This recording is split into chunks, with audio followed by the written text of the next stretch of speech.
Good evening, fellow ghouls, and welcome back to another segment of Ghoul's Corner.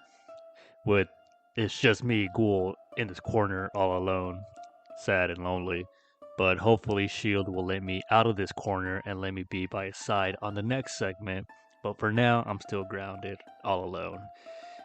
I've been a naughty ghoul, but he likes it, and I kind of like it. Anyways, today's theme is the motherland herself, Russia, and the Ruskies and their neighbors, which were all part of the Soviet Dance Party Fever Union, but not anymore. But let's just say it is, because their stories are fucking good and they go hand in hand. Today's stories are just two of them, okay? One's a real one, and another one's folklore, comrades. The folklore is a story about a wicked witch of the West, and she's pretty wicked and creepy too. And the other story is a murderous war soldier who is set free to fight for the motherland herself. So let's put on our ushkants and pour some of that Smirnoff Tamarindo vodka, cause I'm still Latino, but Russian with a little spice to it. And let's get ready to dance with Ivan in this electro techno podcast.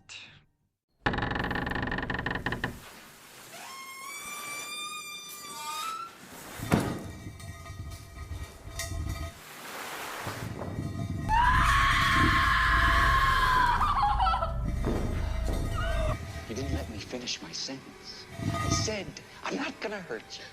I'm just gonna bash your brains in. I'm gonna bash them right the fuck in. Welcome to Drag Me Under.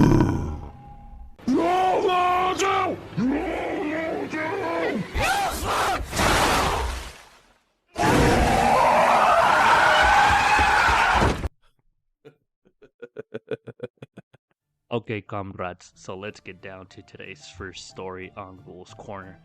Let's talk about the wicked witch that lives in the Russian forest.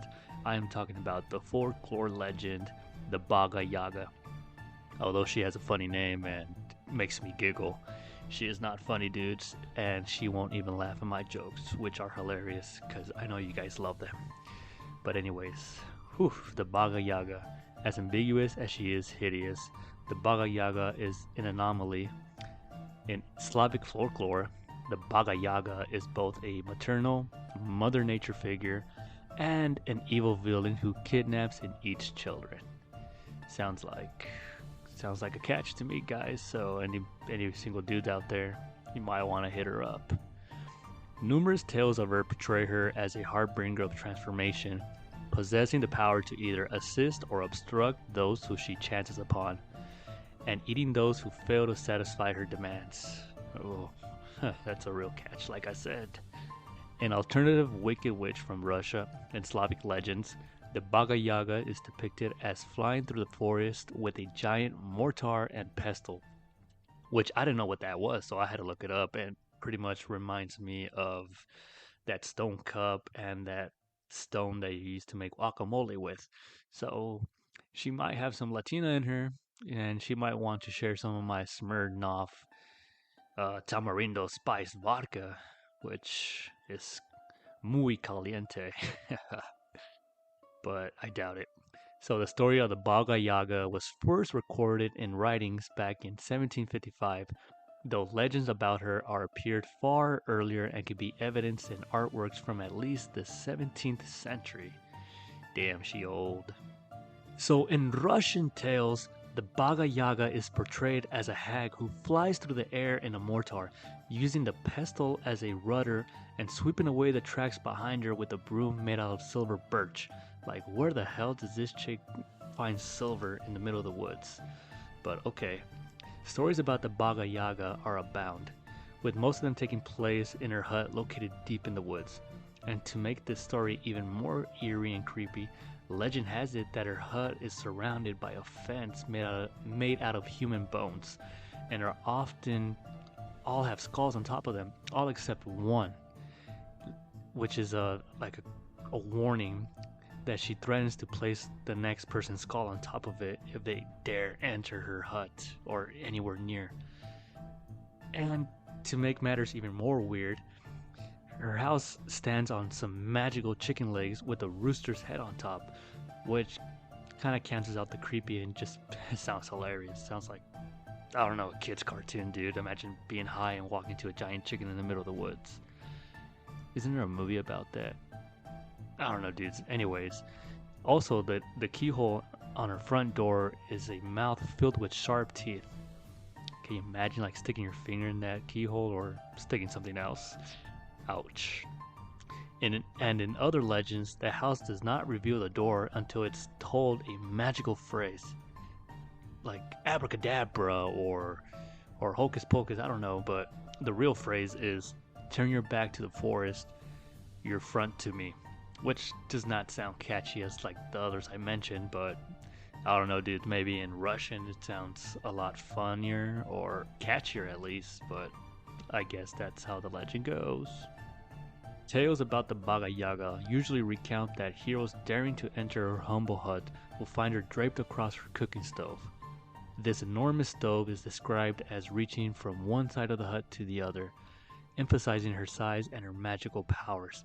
So she has this huge fucking stove. She can make some bomb ass tacos on that stuff, dude. I can already imagine that. The stove is another common detail included in the tales of the Baba Yaga, so it's really important. She just loves her stove.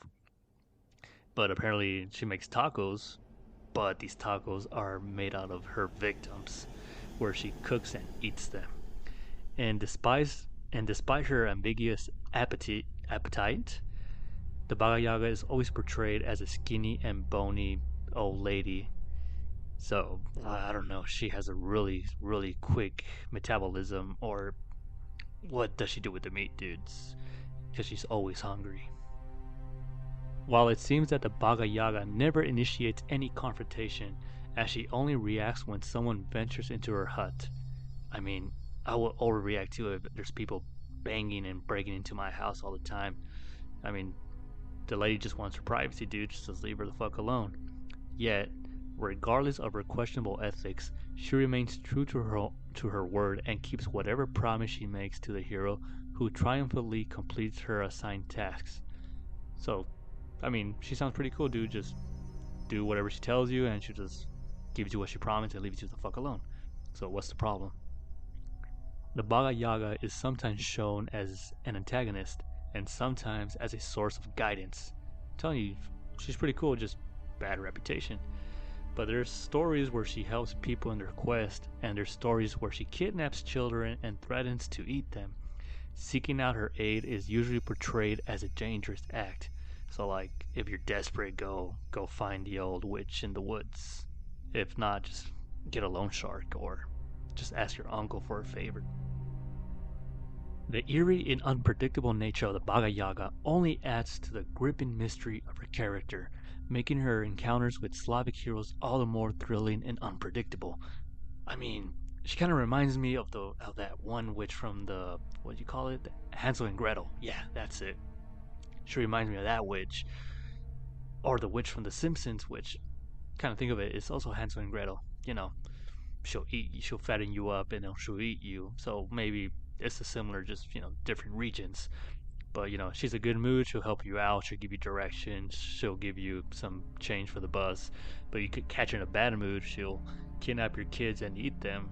So, I mean, she seems alright, I guess. Just don't fuck with her and just don't be her next door neighbor. Because, especially if you have kids, because that's not good. Especially if you love your kids. If you don't really like your kids or your kids' friends. Yeah, that's it. Bring your kids' friends over. So she'll just eat them up and get rid of them.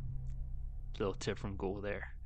But yeah, that's pretty much the story of the Baba Yaga. Just a weird witch that lives in the woods that flies pretty much in a cup, and just fucking navigates with a spoon. I guess these Russians were hungry and they saw a witch. I don't know. It's funny, dude. It's funny, my comrades. I like it. I like this. I would love to see a good horror movie about this. But that's all the time we have for the Baba Yaga. Moving on to our next, more scary, more fucked up, true horror story. Okay, my comrades, this next story will make the fucking Baba Yaga look like some fucking chump compared to this fucked up real life story, dudes. We're talking about the Russian convicted murderer who killed his girlfriend and put her body through a meat grinder. It's fucked up, but I guess he has been pardoned for fighting in the war against the Ukraine. Like, what the fuck, dudes? Let's get into it.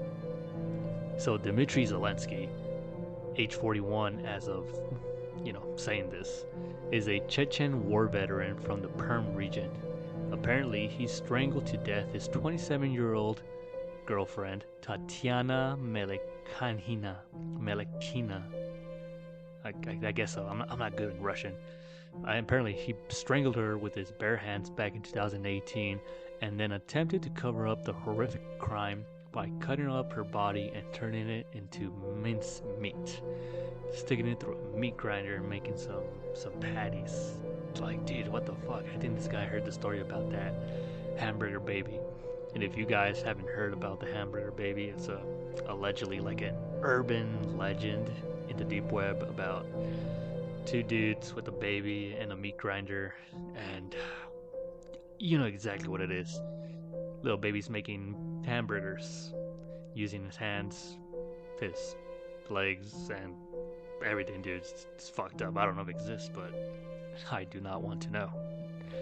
So apparently, Dmitry says, I butchered her body, ran it through the meat grinder, collected the bones into 3 bags, and threw them in the river. What a waste of meat. Anyways, Zaleski was quoted as calmly telling investigators after turning himself in. At least he turned himself in, I guess. A year later, Zelensky was convicted and sentenced to 11 years in prison. That's it, 11 years for killing your girlfriend, chopping her body up, and throwing her in a river, dude, and grinding her meat? 11 years? Fuck, I thought it would have been like super much worse, but okay, Putin. But instead of 11 years, he only served less than half of his term before being recruited in November of 2022 by the Yevgeny Prigozhin's Wagner mercenary group to fight in the Ukraine, according to Russian news outlets. I am so sorry, dudes. I am just chopping up horribly these Russian words and just throwing them into a meat grinder like Dmitry did to his ex-girlfriend. Really fucked up, dudes. But anyways, in April of this year, of 2023, after serving only 6 months in the front lines, Zelensky returned from the war zone, and 2 months later, he received a pardon from the Russian government.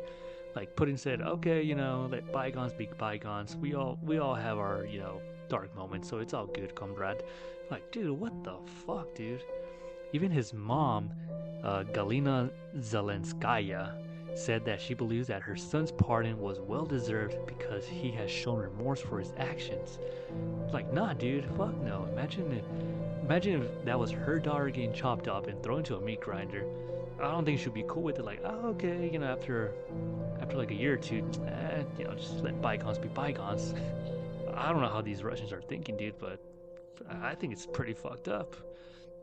Even the victim's sister has expressed dismay that the family has not been notified of Zelensky's release and pardon, even though officials said that they will keep them updated on what's going on with this dude and where he is and what he's doing. But they come to find out, just like me on the news, that he was let go out of prison, he went to war, and then he was pardoned and just roaming the streets like nothing. Like, dude, what the fuck is going down there? All this vodka is just making them really locos. How the hell do you even say crazy in Russian? You know what? Let me look it up. Shomasheshki. Holy hell, try to write that down. But I guess all this vodka is making them Shomasheshki. Anyways, the victim, Melekina, she was working as an accountant and living in the city of Perm when she met Zelensky, a guy 9 years older than her. They just fell in love, I guess, and they moved together in a tiny town of Gubakha. And reportedly, she did not know at the time that her new boyfriend, Dmitri, had a wife and daughter already. So this dude's just living a double life down there in Russia. Okay. So on June 21st, 2018, Melakina called her father to tell him that she was on her way back to Perm. But then, soon after, she just vanished without a trace. Zelensky initially told his girlfriend's family that he gave her a lift to the city and did not know what happened to her afterwards. So he just, pretty much just dropped her off at the bus station and just moved on. But later, a man went to the police. This man later on went to the police and confessed to killing and slaughtering the woman. So Dmitri alleged that him and Melakina got into a fight because she spoke ill of his childhood friend. I mean, it's kind of pushing it, dudes. I wish I had a friend that would love me that much and back me up, but I know she'll never do that, and I wouldn't want him to do that. But so I guess that's a really, really good friend. So I guess that's what initially got this thing started. But the friend who they were talking about says that he never even met his girlfriend. Maybe just the wife, but not the girlfriend. So the verbal dispute between Zelensky and Melakina turned into a scuffle, during which the man claimed that his girlfriend kicked him in the groin and was throwing things at him, yelling, and she was just fed up with everything. And then Zelensky became angry and wanted to calm her down. Apparently, that's what he said. Then he said she was screaming. I grabbed her by the throat from behind and put her in a chokehold. I dragged her while continuing to restrain her and tightening my grip on her throat until she stopped breathing. His mother said that Zelensky disposed of the body because he was scared and wanted to cover up the crime, which I just think makes things so much fucking worse. However, he later came clean to his sister and wife, which later on told the police. And during Zelensky's trial, Melakina's father said, I wanted to go from prison to the cemetery. Yeah, dude, or just don't go to prison, just go straight to the cemetery. Anyways, Zelensky's sister, who attended the proceedings, begged the victim's family members for forgiveness. She said that her brother wasn't always like this and claimed that he changed after serving the Second Chechen War. Which I know, war changes people and makes them, not all there, having all that shell shock and stuff, but come on, dudes. I think it's kind of pushing and, killing your girlfriend after having a wife and daughter and throwing her into a fucking meat grinder. Honestly, dudes, I don't think he deserves a pardon, dude. I think he deserves to rot in jail. And fuck, dudes, I would not forgive him, dudes. It's fucked up. And it's crazy to know that he's just walking the streets right now after serving just a couple of years. I know people that just, have a bag of weed that are serving much more years than that here in the US, let alone some other countries. And I thought it would have been more of a hardcore punishment in Russia, but I guess if you're a real patriot and fight for your country, you would be pardoned. So, I don't know, Russian logic. And those are the two stories I have today in Ghost Corner. I want to get more into the freaky, disturbing folklore about, the Russians and all this Soviet Union, but I can't really find a lot. I know there was this trend on TikTok about the dancing lady in the middle of the night, just fucking creepy, saying that she was allegedly possessed by demons and doing the demons' biddings.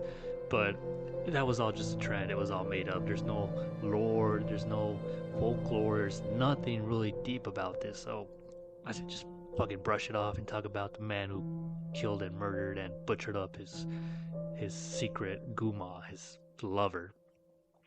And there's other folklore about Russian monsters, creatures, but this one, the Baba Yaga, is the most famous one. And honestly, it's interesting, dudes. I've noticed that in some legends she has chicken legs, and I guess the Russians really like their birds because there's a lot of folklore monsters with birds. So I guess the Russians are really bird lovers out there. So some birds, some vodka, some tanks, some dance electro techno from Russia. It sounds pretty cool, but once you get into murder and witches that kill children, that's where I kind of draw the line right here. And I'll just finish that off today's In Ghouls Corner. We'll see you guys next time, and I'll get back to my corner and drink some of this Smurf Knob Tamarindo Spice vodka. So, hope you guys had a great Halloween and get ready for Christmas. We might have a Christmas special. I don't know, dudes. I don't know. Let's see what Shield says. But anyways, stay tuned and stay creepy, my dudes. Or how we say in the motherland, Oskvayaksakya Jukskim, which just means stay creepy, dudes. I said that horrible. I just hope fucking Puddin doesn't come after me for this. But like I said, Oskvayaksakya Jukskim, my dudes. Another two bangers, another great two stories coming from your boy Ghoul. Always frightening knowing what's going on around in this world. And speaking of what's going on around this world, do I got a story for you guys? It's not big, it's not a great long story, but it's one of those things that you fear. Like seriously, getting lost, young, not knowing what to do in Mother Russia. And we all know, what's the couple first things you think about when you think of Russia? Thinking communism and the weather. For me at least, it's the weather. You know, it's stormy, blizzards, cold, spine chilling. So I wanted to look up to see if there's any weird stories that recently happened about the weather over there. And yes, there was one. Apparently, a 10-year-old girl survived a Russian blizzard by hugging onto a stray dog for 18 hours. Can you believe it? 18 hours. That's a long time. Overnight, nobody knows where you are. You're just trying to find some sort of heat source, and this little 10-year-old girl decided to use a dog, cleverly, a stray dog, and they worked together to survive the night. After going missing from school in Yuglusk, Russia, probably butchered that, and getting caught in a freezing snowstorm, the girl clung to warmth from a stray animal before authorities and volunteers could target her, reported by Russian news. The girl, who was not named by authorities, went missing around 1 p.m. on July 13th. Before the mother phoned into the police, according to local reporters, the blizzard had led up to 2 feet of snow, leading to poor visibility. A pack of authorities and volunteers collaborated in efforts and scoured the town to try to find this girl. For multiple hours, there was no luck, till finally a tip came through from local people, recalling seeing a girl playing with a stray dog near a shelter. The girl was apparently dressed for the cold, so that was good. I mean, she was at least able to have warm clothes, but was found under a low balcony hugging the animal as both sat on the mattress on the side of the road. The girl was hugging the fluffy dog for warmth. The fact that the girl remained alive in such weather was really a miracle. Volunteers, searchers, all said the little girl was clinging on for dear life. We were all looking all night. Nothing was visible at all. Our hands in mittens were so cold, near frostbitten. It was difficult in straining our fingers, one said. By the morning, they started to think that they would never find her alive. How can you survive such a nightmare cold outside?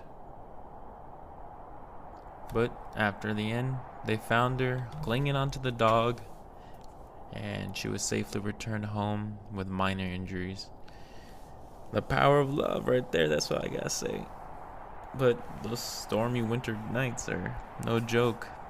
One misplaced kid and one misplaced drunken night, and you'd get caught up in those blizzards, and who knows? It's over. So be careful out there. I was wondering, in Russia, do they have some sort of myth, some sort of legend some sort of something to do with the weather. And I was searching, and it didn't take me very long to figure out that they have their own Yeti Bigfoot in Serbia called the, butchering it, Chungchuga, that it dwells in Serbia, and it described to be 6 to 7 feet tall and covered with dark hair. Apparently, the Yeti during the pre-19th century has been believed to be a glacier being who was worshipped by the indigenous communities, which I guess you would want to worship something you don't know, right? You don't want it to kill you. The being that was described as an ape-like creature which carried a long stone as a weapon and made whistling swoosh sounds as it approached people. I scoured the internet to see if I can find any recent sightings or recent stories about this Chungchuga, but nothing really recently. Just stuff from the World War II times of people, doing their walks and travelings and finding and hearing things in the woods and stuff during the blizzards, but nothing concrete. But it stays within people's minds because, that's how myths work. Wish there was more of like, oh yeah, one day I was walking down the line and me and my comrades got thrown by a fucking Yeti into a freaking Buffalo Wild Wings and we all ate Buffalo Wild Wings together. Something stupid like that. But no, there's nothing. Nothing at all. As for today's podcast, that will be it. It may be short, not too long, sweet and to the point, with ghouls, amazing stories, and me just kind of blabbering on. But for the next episode, we plan on doing a movie review on an older movie, and then possibly some games, some more scary stories. We haven't brought back Lie Truth in a while, so if you've been listening to us for a little bit, we used to do that. Bring up some new things going on with this world right now. Some more recent news. The world's kind of going crazy again. When has it not? But as for today, this podcast, we'd like to thank everybody for listening, and thank you for liking, following, subscribing to us, rating us, all of it. It's great. Appreciate every little bit of comment and everybody listening. And I'd like to thank you guys. Appreciate that very much. You guys have a great rest of your day, rest of your night. And as we always say, one by one, we will drag you under. See you later, guys.